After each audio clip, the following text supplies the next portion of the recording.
شجر امید قسط نمبر 2۔ یہ بات ثابت ہو چکی تھی کہ وہ موضع مرادہ والی کا رہنے والا نہیں تھا۔ یہاں بسنے والے لوگوں میں سے کوئی اس کی شناخت نہیں کر سکا تھا۔ اس گھمبیر صورتحال میں یہی سوچا جا سکتا تھا کہ کراچی سے آنے والا غلام عباس کسی خاص مقصد سے وہاں پہنچا تھا۔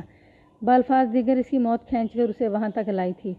مجھے پہلی فرصت میں یہ پتہ لگانا تھا کہ وہ مرادہ والی میں سے گزر کر چاچا یعقوب کے کھیتوں میں پہنچا تھا یا دریا کے اس پار سے ادھر آیا تھا، کیونکہ یہ عین ممکن تھا وہ فرید آباد سے اس طرف آیا ہو۔ میں نے حوالدار سے کہا، حیدر شاہ دریا کے دونوں جانب کھیتوں کا سلسلہ پھیلا ہوا ہے۔ یہ بات تو طے ہے کہ مقتول کو ان کھیتوں میں کوئی کام نہیں ہو سکتا تھا۔ وہ یا تو دریا عبور کر کے فرید نگر کی طرف جانا چاہتا تھا اور یا پھر فرید نگر سے اس طرف آیا تھا۔ ہمیں ان دو امکانات میں سے ایک درست امکان تک پہنچنا ہے۔ میں لمحے بھر کو سانس لینے کے لیے متوقف ہوا، پھر اضافہ کرتے ہوئے کہا، اور ان دونوں امکانات میں دریا قدر مشترک ہے۔ یا تو مقتول دریا عبور کر کے ادھر آیا تھا اور یا پھر وہ دریا عبور کر کے اس طرف جانے کا ارادہ رکھتا تھا۔ ملک صاحب، آپ عین منطقی انداز میں سوچ رہے ہیں، حوالدار نے کہا۔ آپ نے مقتول کی آمد و شد کا جو تجزیہ کیا ہے، اس کی روشنی میں میرا ذہن کشتی کی طرف جا رہا ہے۔ اگر وہ فرید نگر سے ادھر آیا تھا تو لازم کشتی میں بیٹھ کر اس نے دریا عبور کیا ہوگا، اور اگر وہ فرید نگر کی طرف جانا چاہتا تھا تو بھی اسے کشتی والے ہی سے رابطہ کرنا تھا۔ بالکل درست، میں نے ٹھوس لہجے میں کہا۔ اگر ہم کشتی والے کو کریدیں تو اس واردات کے سلسلے میں اہم معلومات ہو سکتی ہیں۔ حوالدار حیدر شاہ نے میری ہاں میں ہاں ملائی اور ہم دریا کے کنارے کی سمت بڑھ گئے۔ اس دریا کے ادھر ادھر آنے جانے کے لیے جو کشتی استعمال ہوتی تھی، اس کا مالک ایک غریب مچھیرا تھا۔ رمضانی نامی وہ مچھیرا اپنے بیٹے کی مدد سے دریا کے دونوں کناروں کے بیچ کشتی کھیتا رہتا تھا۔ مرادہ والی اور فرید نگر میں لوگوں کی آمد و رفت اتنی زیادہ نہیں تھی کہ اسے کشتی بھر سواریاں مل جاتی ہوں۔ بس 2-4 بندے ادھر سے اور اسی طرح 4-6 بندے ادھر سے کشتی میں بیٹھ جاتے تھے۔ وہ ان سے معمولی سا کرایہ وصول کرتا اور انہیں ادھر سے ادھر یا ادھر سے ادھر پہنچا دیتا تھا۔ دریا میں سفر کے دوران ہی وہ ماہی گیری بھی جاری رکھتا تھا۔ یہ ماہی گیری اس کی اضافی آمدنی کا سبب تھی۔ رمضانی کی رہائش دریا کے اس پارک کے کنارے کے ساتھ فریدہ نگر کی حدود میں واقع تھی۔ وہ اپنی بیوی جیواں اور بیٹے کمرو کے ساتھ ایک چھوٹے سے کچے مکان میں رہتا تھا۔ ہم دریا کے کنارے بنے گھاٹ نما مقام پر پہنچے تو کشتی ہمیں نظر آ گئی۔ کشتی کا رخ ہماری جانب تھا اور وہ دریا کے عین وسط میں رواں دواں تھی۔ اس دریا کا پاٹ زیادہ چوڑا نہیں تھا۔ میرے اندازے کے مطابق اسے 15 سے 20 منٹ کے اندر اس کنارے سے آ لگنا چاہیے تھا۔ حوالدار نے کہا، ملک صاحب، یہ بھی خدا کا شکر ہے کہ کشتی ہماری طرف آ رہی ہے۔ اگر یہ ادھر جا رہی ہوتی تو ہمیں لگ بھگ ادھر کھڑے رہ کر انتظار کرنا پڑتا۔ اللہ کے ہر کام میں کوئی نہ کوئی مصلحت یا حکمت چھپی ہوتی ہے شاہ جی، میں نے رمضانی کی کشتی پر نگاہ جماتے ہوئے کہا۔ انسان اسے سمجھے یا نہ سمجھنے کی کوشش کرے تو اس میں قدرت کا کیا قصور؟ قصور تو جی انسان کا ہی ہوتا ہے، حیدر شاہ نے ایک گہری سانس خارج کرتے ہوئے کہا۔ اور اسے قصور کی سزا بھی ضرور ملتی ہے، میں نے سوچ میں ڈوبے ہوئے لہجے میں کہا۔ حیدر شاہ نے مزید کچھ نہیں کہا اور میری تقلید میں کشتی کو دیکھنے لگا۔ رمضانی کی کشتی اب اتنی قریب آ چکی تھی کہ اس پر سوار افراد کو بآسانی شمار کیا جا سکتا تھا۔ میں نے رمضانی اور اس کے بیٹے کمرو کے علاوہ 3 مسافروں کو کشتی میں سوار پایا۔ کشتی جیسے تیسے کنارے کی سمت بڑھ رہی تھی، اس کی رفتار میں بھی اضافہ ہوتا جا رہا تھا۔ کچھ ہی دیر کے بعد کشتی اپنے گھاٹ پر آ لگی۔ کشتی پر سوار 3 مسافروں میں 2 مرد اور 1 عورت شامل تھے۔ وہ مسافر کنارے پر اترے اور ہمیں سلام کر کے مرادہ والی کی طرف جانے والے کچے راستے پر ہو لیے۔ میں اور حوالدار حیدر شاہ اس وقت یونیفارم میں ملبوس تھے، اسی لیے ان مسافروں نے بڑے سہمے ہوئے انداز میں ہمیں سلام کیا تھا۔ پولیس کی وردی کا بھی ایک اپنا ہی روب داب ہوتا ہے۔ مجرم تو رہے ایک طرف، سیدھے سادے شریف شہری بھی اسے دیکھ کر خوف زدہ ہو جاتے ہیں۔ ان مسافروں کے رخصت ہوتے ہی میں رمضانی کی جانب بڑھ گیا۔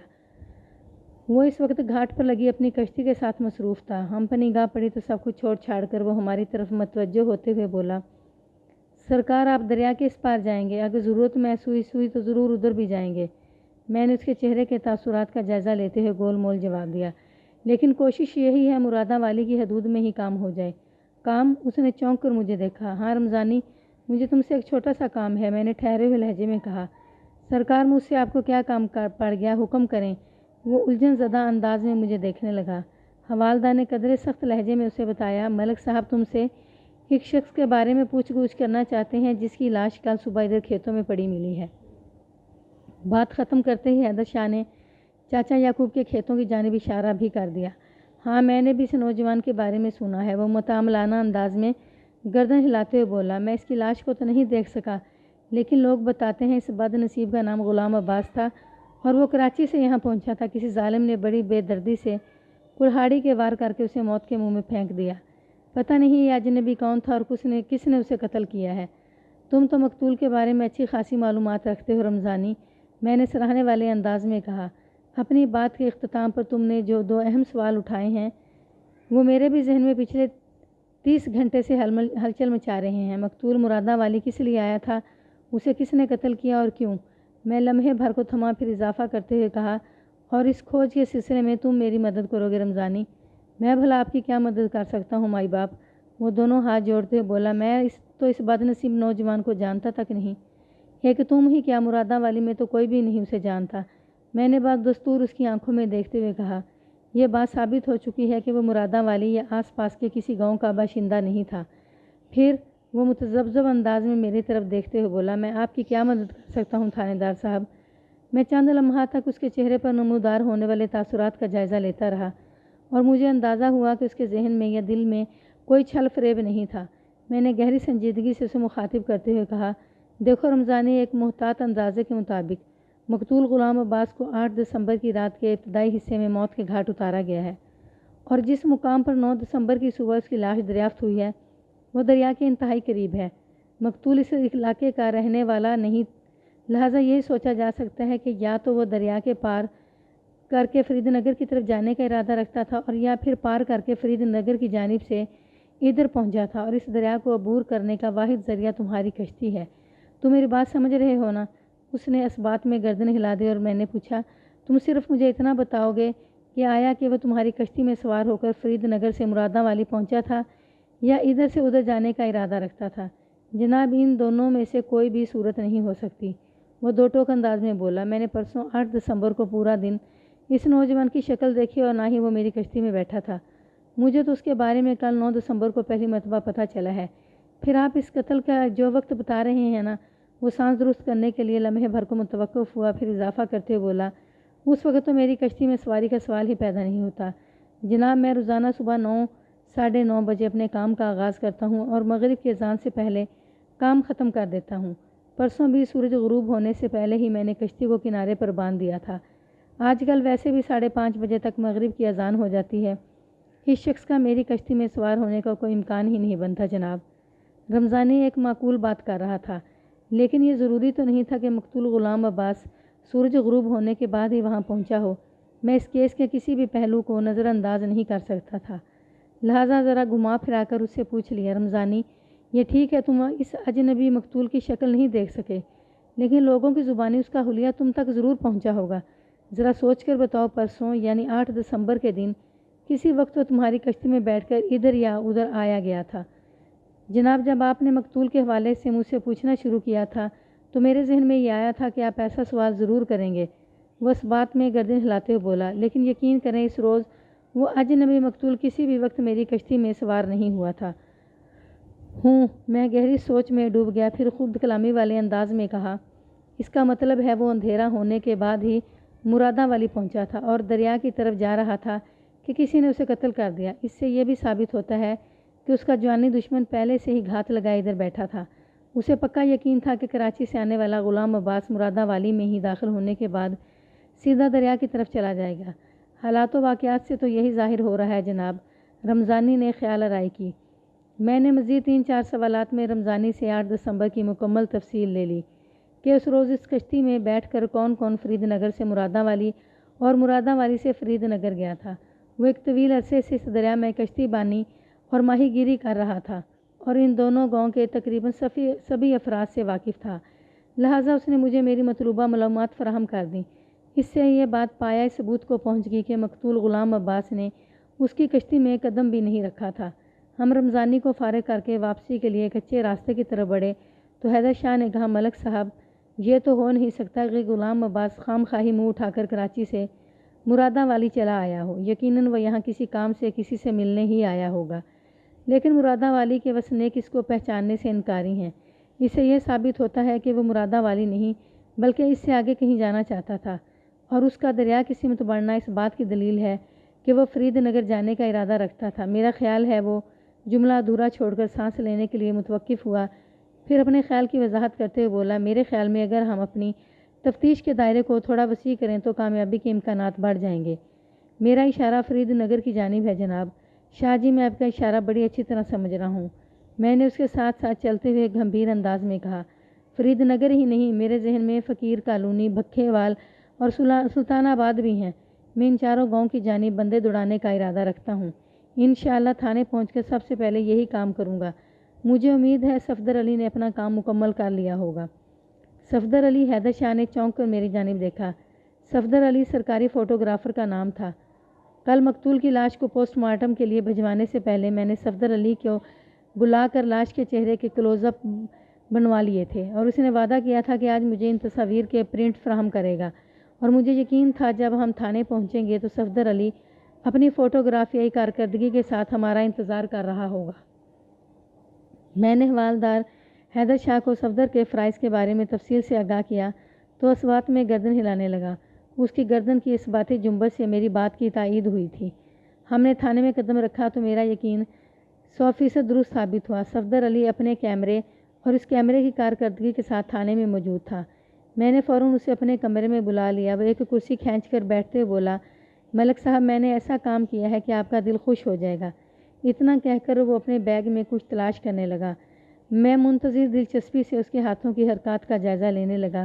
یہ سمجھنے میں مجھے قطعاً کوئی دشواری پیش نہ آئی کہ وہ بیگ میں سے مقتول غلام عباس کی تصاویر برآمد کرنے والا تھا۔ چند لمحات کے بعد میرا یہ اندازہ بھی درست ثابت ہوا اور صفدر علی ایک سفید لفافہ میری جانب بڑھاتے بولا، ملک صاحب، میں نے مقتول کے چہرے کے 3 کلوز اپ لیے تھے، لیکن ایک رزلٹ ٹھیک نہیں تھا، لہٰذا میں نے اسے پرنٹ کرنا ضروری سمجھا تھا۔ باقی 2 کلوز اپس کی 4 کاپیاں بنا ڈالی ہیں، آپ دیکھیں اور میری محنت کی داد دیں۔ موقع اور وقت کی مناسبت سے الفاظ اور اشیاء کا مفہوم اور تاثر بالکل بدل کر رہ جاتا ہے۔ اگر صفدر علی کی فوٹوگرافی کسی شادی یا سالگرہ یا حقیقے کی عکاسی ہوتی تو میں اس کی بہترین ماہرانہ کارکردگی پر عش کر اٹھتا۔ اس نے واقعی عمدہ کلوز اپ بنائے تھے، لیکن وہ ایسا موقع نہیں تھا کہ میں اس کی محنت کو سراہتا اور اس کے فن کی داد دیتا۔ وہ ایک ایسے شخص کی لاش کی کوریج تھی جو گزشتہ 2 روز سے میرے اور مرادہ والی کے لیے ایک سنسنی خیز مہمہ بنا ہوا تھا۔ میں نے تمام تصاویر کو بغور دیکھا اور اس بات میں سر ہلاتے ہوئے نہایت سنجیدگی سے صرف اتنا کہا، صفدر علی، وقت گزرنے کے ساتھ ساتھ تمہارا فن نکھرتا جا رہا ہے۔ پتہ نہیں اسے میرا تعریف کرنے کا یہ مبہم انداز پسند آیا یا نہیں۔ وہ تھوڑی دیر میرے پاس بیٹھا، پھر اجازت لے کر رخصت ہو گیا۔ میں ان حالات میں اس کے فن کو خراج تحسین پیش نہیں کر سکتا تھا۔ اس کے جانے کے بعد میں نے حوالدار حیدر شاہ کو اپنے کمرے میں بلا لیا۔ وہ آیا تو میں نے پوچھا، تمہارے تھانے میں اس وقت کتنی نفری ہے؟ جناب، اچھے خاصے لوگ موجود ہیں، اس نے جواب دیا، آپ حکم کریں۔ مجھے صرف 6 اہلکاروں کی ضرورت ہے، میں نے کہا، جن کے ایک دن تھانے میں نہ ہونے سے کسی کام میں تعطل پیدا نہ ہو جائے گا ملک صاحب، وہ تسلی آمیز انداز میں بولا۔ میں 6 ہوشیار قسم کے کانسٹیبلز کا انتخاب کر کے آپ کے پاس حاضر ہوتا ہوں۔ میرے پاس حاضر کرنے کی ضرورت نہیں شاہ جی، میں نے ٹھہرے ہوئے لہجے میں کہا۔ میں آپ کو بریف دیتا ہوں، ان 6 کانسٹیبل سے آپ کام لیں گے۔ ٹھیک ہے ملک صاحب، جو آپ کا حکم، وہ بڑی فرما برداری سے بولا۔ آئندہ 10 منٹ کے اندر میں نے اسے وضاحت سے سمجھا دیا کہ وہ مذکورہ 6 کانسٹیبلز کی 2 کانسٹیبل کی 3 ٹیمیں تشکیل دے گا۔ ہر ٹیم کے پاس مقتول کی 2 تصویریں ہوں گی، ان میں سے ایک ٹیم فرید نگر، دوسری ٹیم فقیر کالونی اور تیسری ٹیم بھکے وال والی مقتول کے بارے میں معلومات حاصل کرنے جائیں گی، اور ان تینوں ٹیموں کو ابھی اسی وقت تھانے سے روانہ ہونا ہوگا۔ وہ مقتول کی تصویریں لوگوں کو دکھا کر اس کے بارے میں پوچھیں گے اور جتنی بھی جلدی ممکن ہو واپس آ کر مجھے رپورٹ دیں گے۔ ٹھیک ہے؟ بالکل ٹھیک ہے ملک صاحب، اس بات میں گردن ہلاتے ہوئے بولا۔ ابھی دوپہر کا وقت ہے، مجھے امید ہے یہ لوگ آج ہی کی تاریخ میں واپس لوٹ آئیں گے، اور وہ بھی کسی حوصلہ افزا رپورٹ کے ساتھ۔ میں نے حوالدار کو 2 تصاویر کے 3 سیٹ دے کر اپنے کمرے سے رخصت کر دیا اور خود اس گھمبیر کیس کے نشیب و فراز پر غور کرنے لگا۔ تھوڑی دیر کے بعد حوالدار میرے پاس آیا اور اس نے یہ اطلاع دی، ملک صاحب، میں نے تینوں ٹیموں کو ان کی منزل کی طرف بھیج دیا ہے۔ شاباش، میں نے ستائشی لہجے میں کہا، یہ آپ نے بہت نیک کام کیا ہے شاہ جی۔ وہ متاملانہ انداز میں بولا، ایک بات میری سمجھ میں نہیں آئی ملک صاحب۔ کون سی بات شاہ جی؟ میں نے سوالیہ نظر سے اس کی طرف دیکھا۔ وہ بولا، آپ نے فقیر کالونی، فرید نگر اور بھکے وال کی طرف تو بندے دوڑا دیے ہیں، لیکن جنوب میں واقع سلطان آباد کو نظر انداز کر دیا ہے۔ نہیں، میں نے سلطان آباد کو قطعاً نظر انداز نہیں کیا۔ میں نے سوچ میں ڈوبے ہوئے لہجے میں جواب دیا، سلطان آباد میری یادداشت میں محفوظ ہے۔ پھر آپ نے اس کی طرف کسی کو کیوں نہیں بھیجا؟ حوالدار نے پوچھا۔ اس لیے کہ ادھر میں خود جانا چاہتا ہوں، میں نے ٹھہرے ہوئے انداز میں بتایا۔ اوہ! حوالدار ایک گہری سانس خارج کر کے رہ گیا۔ میں نے مزید کہا، میں پوسٹ مارٹم کی ابتدائی رپورٹ کا انتظار کر رہا ہوں، اس کے بعد ہی میں سلطان آباد کی طرف روانہ ہو سکوں گا۔ مومینی خیز انداز میں گردن ہلانے لگا۔ سلطان آباد ایک چھوٹا سا گاؤں تھا جو موزہ مرادہ والی کے جنوب میں لگ بھگ 4 میل کے فاصلے پر واقع تھا۔ مرادہ والی سے ایک کچا راستہ سیدھا سلطان آباد کی طرف جاتا تھا۔ میں حوالدار کے ساتھ بیٹھا غلام عباس کے مرڈر پر تبادلہ خیال کر رہا تھا کہ پوسٹ مارٹم کی ابتدائی رپورٹ آ گئی۔ میں نے فوراً اس رپورٹ کو کھول کر پڑھا۔ وہ ایک اہم، سیدھی سادی اور مختصر سی رپورٹ تھی۔ اس میں کسی قسم کی کوئی پیچیدہ یا ٹیکنیکل پرابلم نہیں تھی۔ مذکورہ رپورٹ کے مطابق مقتول غلام عباس کی موت 8 دسمبر کی رات 8 اور 9 بجے کے درمیان واقع ہوئی تھی، اور اس کی موت کا سبب دماغ میں لگنے والی کلہاڑی کی خطرناک ضربات تھیں۔ اس کے بدن پر کل 37 زخم شمار کیے گئے تھے، جو 2 مختلف کلہاڑیوں کے واروں سے آئے تھے، اور ان میں سب سے زیادہ مہلک وار سر کی چوٹوں کے حوالے سے تھا، جو مقتول کے لیے جان لیوا ثابت ہوئے تھے۔ وہ ان سنگین زخموں کی تاب نہ لاتے ہوئے موقع پر ہی جاں بحق ہو گیا تھا۔ اس رپورٹ میں چونکا دینے والی اور اہم بات صرف ایک ہی تھی، اور وہ یہ کہ مقتول غلام عباس پر 2 کلہاڑی بردار حملہ آوروں کا نشانہ بنا تھا، یعنی اگر قاتلوں کی فہرست مرتب کی جاتی تو اس میں 2 افراد کا نام شامل ہوتا۔ یہ ایک ہلچل مچا دینے والا انکشاف تھا۔ میں نے موقع سے ملنے والے مقتول کے سامان کا کئی مرتبہ جائزہ لیا تھا۔ اس میں کوئی بھی قیمتی شے شامل نہیں تھی، بٹوا بھی خالی تھا، اس میں سے 1 روپیہ بھی برآمد نہیں ہوا تھا۔ میں ایک لمحے کے لیے یہ سوچنے پر مجبور ہو گیا کہ غلام عباس کا قتل کہیں راہ زنی کی کوئی واردات تو نہیں، اسے لوٹنے کے بعد قتل کر دیا گیا ہو۔ اپنی اس سوچ میں مجھے زیادہ توانائی محسوس نہیں ہوئی، لیکن بہرحال یہ ایک قوی امکان تھا جسے نظر انداز نہیں کر سکتا تھا۔ ایسا پیش آنا ناممکنات میں سے نہیں تھا۔ رات تک وہ تینوں پولیس ٹیمیں واپس لوٹ آئیں جنہیں میں نے مقتول کی شناخت کے سلسلے میں فقیر کالونی، فرید نگر اور بھکھے وال روانہ کیا تھا۔ میں نے باری باری ایک پارٹی کو اپنے پاس بلا کر اس سے رپورٹ لی۔ ان سب کا جواب ایک سا تھا، مقتول غلام عباس ان تینوں گاؤں میں سے کہیں کا بھی رہنے والا نہیں تھا، اور وہاں اسے کوئی بھی نہیں جانتا تھا۔ تینوں ٹیمیں اس کی شناخت میں ناکام رہی تھیں۔ یہ ایک الجھی ہوئی اور گمبھیر صورتحال تھی۔ میں نے ایک فیصلہ کر لیا کہ اگلی صبح سلطان آباد روانہ ہو جاؤں گا۔ جب تک ASI کراچی سے واپس نہ آتا، یہاں کے معاملات کو نپٹانا ضروری تھا، تاکہ کیس کی کوئی واضح صورت نکل کر سامنے آ سکے۔ اس کے بعد ہی بھرپور کارروائی ممکن تھی۔ اس رات میں زیادہ دیر تک تھانے میں نہیں بیٹھا، اور اندھیرا پھیلتے ہی میں اپنے کوارٹر میں چلا گیا، جو تھانے کی حدود میں عقبی جانب واقع تھا۔